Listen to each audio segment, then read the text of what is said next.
Hi, and welcome back. Thank you for joining me. As always, let's start with scripture. As always, I pick Psalm 19:14. Let the words of my mouth and the meditation of my heart be acceptable in your sight, O Lord, my strength and my redeemer. Tell you what, there is so much I rely on right now for God. Um, Chemotherapy began again yesterday. The doctor wanted to wait a little bit, let me heal from the mastectomy a little bit more. But you know what? I just said, let's just get this party started. And he agreed. So it began yesterday. So far, it feels better than the first group did. This is Taxol. And so far, I feel tired, but that could still be. They give you Benadryl first for just in case, and Taxol is sort of known to cause allergic reactions. So they give you Benadryl no matter what, just in case, before they begin any of the therapies that I know of. Again, every case is different, so this is what's happening with me. It might not be the same thing that would happen to you or someone else, but this is what is happening with me. And hopefully, it at least gives you at least a launch pad as to what you might expect. Um, so far, it's not bad. They said around the second or third day after the treatment, your body might ache. So far, I'm feeling nothing other than fatigue. Um, I did also take, unusual for me, I took a pain pill last night because the doctor also checked where the surgery for the lymph nodes was, and that required some significant gouging. I was like, stop. So, yeah, I did rock some pain meds last night because it was some stabbing pain going on after that. But yeah, he put me into like the 10 zone. But other than that, I don't really have any complaints. And it is going to be, in my case, it's scheduled for 12 total treatments. It's 3 weeks on, once every week, 3 weeks on, 1 week off. And he believes that that will help as far as maybe combating the neuropathy. That is a strong possibility. So hopefully that works. Um, they said that another woman had begun the same therapy about 3 weeks before me, and she was still working and really had no significant complaints. So I take that as something good, and I'll hope for the very same. As far as other warnings they gave me, the key ones were possible nausea. I don't feel that yet. I do already have sort of a loss of appetite, but I'm a little bit fluffy, so I'm okay missing out on a meal or two or three or four. That said, my sister's planning on bringing me some serious grub, and let me say the girl can cook, so I'll be rocking me some food. And it is always better when someone else cooks it, but this girl can cook. And back when we were still living together, growing up, and I'm older, so she would hang out with me at my house once I was all grown up and she was still in high school and college and such. And what we would do was we would make each other a sandwich, very same sandwich, very same contents, but sandwiches do taste better if someone else makes it for you. I don't know if it's like you feel like it's made with love, which it is, but it always tastes better. Let's see what else. They warned me that I've got to cut my nails. They said that this makes your nails really soft and prone to break. And at this length, they could break in a really uncomfortable place. And they also said it will cause discoloration. And it has been known that the nail itself will lift off of the nail bed. And there was other warnings, but I'll anticipate them or be prepared for them. I'll say that, but I'd rather sort of not dwell on them. I want to be aware so that if it happens, I don't panic. But other than that, I don't really want to dwell on the warnings. If it happens, it happens. I don't want to be like, oh, am I about to be nauseated? Oh, did my nails change color? I don't want to be all alert like that. So if it happens, it happens. I'm aware it could happen, so I won't panic. But other than that, I'm not gonna ponder them too much. That's just the way I like to roll. Ooh, let me tell you too. God is just so amazing. I had it wasn't really a pity party, but it was just sort of, I guess, getting used to seeing the new me, the one that you can see. And I was getting ready to take a shower, and I was waiting for the water to get warm, and that put me kind of in front of the mirror, sort of gazing at my scars, and I wonder how much of it will lift, and that sort of thing. And obviously the other thing that needs my mammography is there, and it's still looking fine and dandy.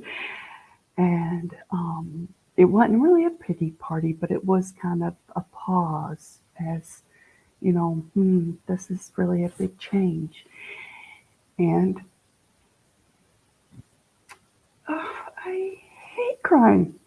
Before I knew it, God was speaking to me, telling me that it's just a change in what other people can visually see about my body and what I can see about my body, and quit looking to the past and what used to be, but never will be, because it's okay. It'll never look the same again. And other women have been there, done that. And it never looked the same for them either. And it is okay, because the part of me that is most significant, the part of me that He created that is most important, is my heart, mind, and soul. And none of that changed. All of it is still the same. I still have the very same heart, mind, and soul. And if anything else, it's all improved through this.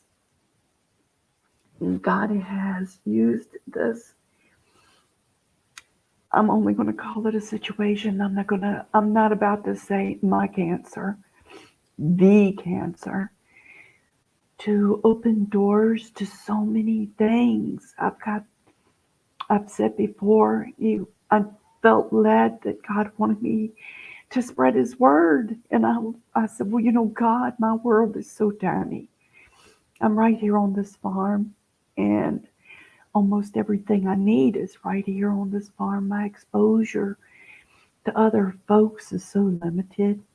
The next thing I knew, I was in contact with a man named Michael with Twin Network, TWN Network, and its team.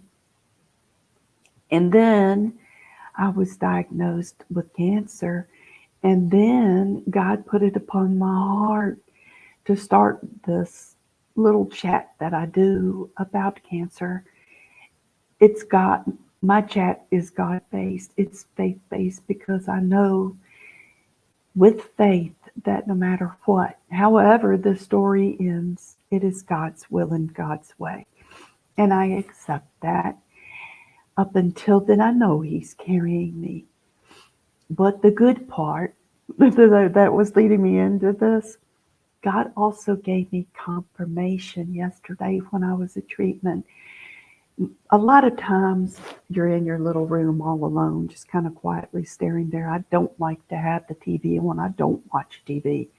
I don't have TV service in my home. Uh, there's nothing I like about TV anymore, and the time that I have watched TV, I'm sort of feeling now like, whoa, that's time I'll never get back. But yeah, I don't miss it. So I'm usually just quietly there praying. Usually, it's so many people that need prayer and so many situations that need prayer. So I just usually sit there quietly praying. The nurses drop in often, checking on me. You still here, kind of a thing. Um, but other than that, I'm usually alone. But yesterday, an elderly woman joined me with another woman who was looking out for her. And the other woman was just so sweet to this elderly lady. She's just adorable to her. Even her touch would calm the woman down. At one point, she got really cold, and it put her in a total panic. And the woman just kind of patted her and told her it was going to be okay, that she, be another blanket to cut off the air conditioning in the room. Um, yes, it made me toasty, but you know what? It was absolutely perfect for her, and that's what mattered. But since you're in there a pretty good while together, her treatment lasted about an hour, and you have to also wait for the pharmacy to prepare everything and then send it up. So I guess we were together maybe an hour and a half or so. Once she got her Benadryl, she was in and out sleeping. And her friend, I'll just call her Audie. She's got a beautiful real name, but I don't want to compromise any sort of information. So I'll just call her Audie. Um, she needed to go out and pick up her car and some other little things. And when she came back, we were all just sort of talking. And she said, "You know what? As soon as I saw you, you were so pretty. You were just glowing." I said, "Ooh, that woman's glowing." And then we just started talking about God. And she gave me complete confirmation to everything that God had told me, that my heart, my mind, my soul, my faith, and everything else was still the very same. And those were all the things that were important, not my bodily appearance at all. Those were just things that you're just gone now, and that is okay. And it did take a little bit of adjustment. I've got an anchor on my chest now I didn't use to. But, no one else is really going to see it. And to look at me, it's still, everything is fine. And what I present is still God's love.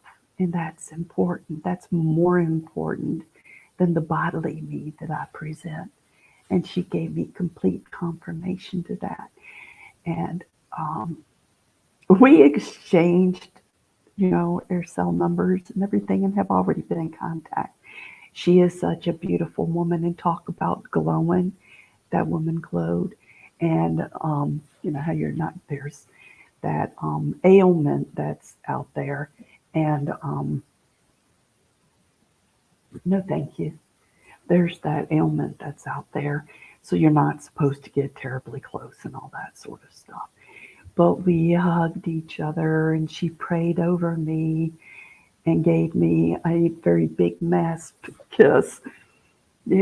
Beautiful woman. And I'll send her the link to this so that she knows that I love her and I appreciate her. Thank you, Audie. I'm going to cry again. Okay, now back over to some other business. I mentioned that my sister sent me a pillow, and every mastectomy patient should have this bad boy. Um, last time I meant to bring it with me and I forgot it. But this is what it looks like. And other people do this so smoothly, and I'm not. This C area here tucks under your arms. This part goes across your chest. It has pockets that you can put in ice packets and help relieve if you're swelling. It'll give you some relief. But propping up your arms, because you're not supposed to lay perfectly flat, so you're sort of propped up on pillows, sort of kind of not quite upright, but you are elevated. And those little pillows that are on the side go under your arms sort of and bring them up off the bed. And by them being slightly elevated like that too, especially on the side where my lymph nodes were removed, that felt immensely better. So she'll be watching this too. So I'll again guard her name and everything. She knows who she is. Thank you, sis. Um,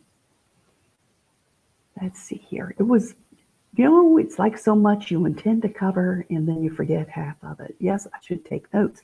But then I think, if I'm sitting here following a bunch of notes, it just doesn't seem very organic anymore. I know, right?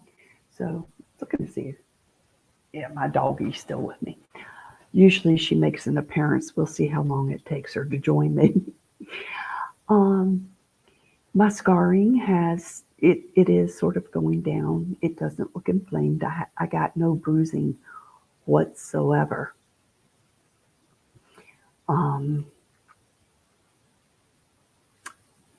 Right when I should have brought that, I'm taking a vitamin. I'll bring it next time with me. I started taking it about 2 weeks before my surgery. And it's supposed to help with bruising or the swelling. I had no swelling ever.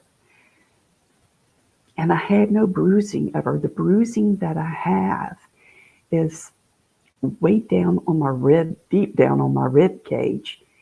And I can't, I'm not even sure what caused it. It's like polka dot bruises. I don't know. But the surgery itself has no bruising. It didn't swell. Um, I imagine if there are stitches, they said they're all on the inside.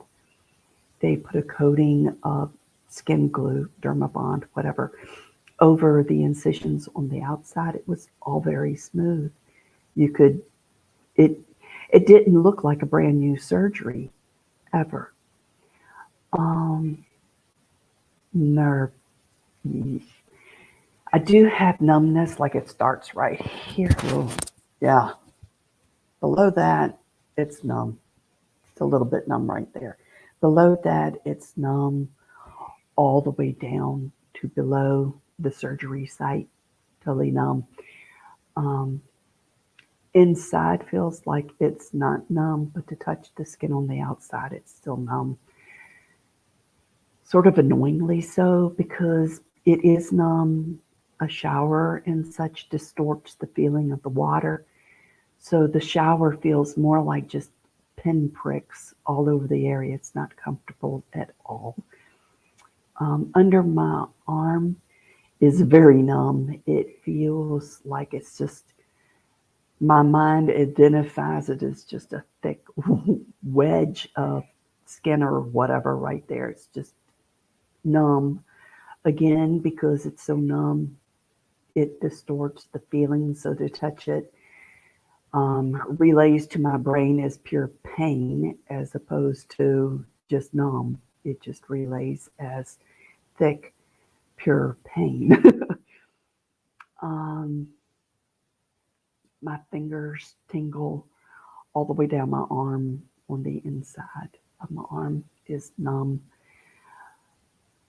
sort of throbs at times. I don't like to touch it, like to take a shower and properly, It's like I gotta psych myself up for that area. It's like, ooh, which is weird because the numbness seems to be more significant in my mind than the pain that remains from the actual surgery. Again, the surgery pain that I still have, other than yesterday after the doctor's investigation of the area, is equal to, it's not worse than, the pain that I was feeling anyway from the tumors. So it's okay. I'm cautious with the area. I protect the area still. I've got a little bit over 3 more weeks before I think I'm completely released. I'm still on light duty, and ugh, it's so much I see that needs to get done. That whole light duty thing is bugging me. I need to get out there and cut my grass. I've got weed eating to do, weed pulling to do, tomatoes all over the place. The squash beetles won. They ate my squash. I just can't thank them enough for doing that for me. And, uh, that's the way that it goes, though. Things will work out. I'll be out there cutting my grass before I know it. And, you know, next spring is a whole new spring. By then, I should be feeling more like me. Um, it was confirmed that as soon as chemo is finished, I'll be rocking me some radiation because mostly at those lymph nodes, and that my body really didn't respond to my first round of chemotherapy. I did notice in my pathology report, though, that there was some minor scarring, which means it responded at least a little bit to it. So it wasn't a complete total waste of hair. That sort of fun thing. But, my uncle used to always say bald is beautiful. And yeah, he's totally right.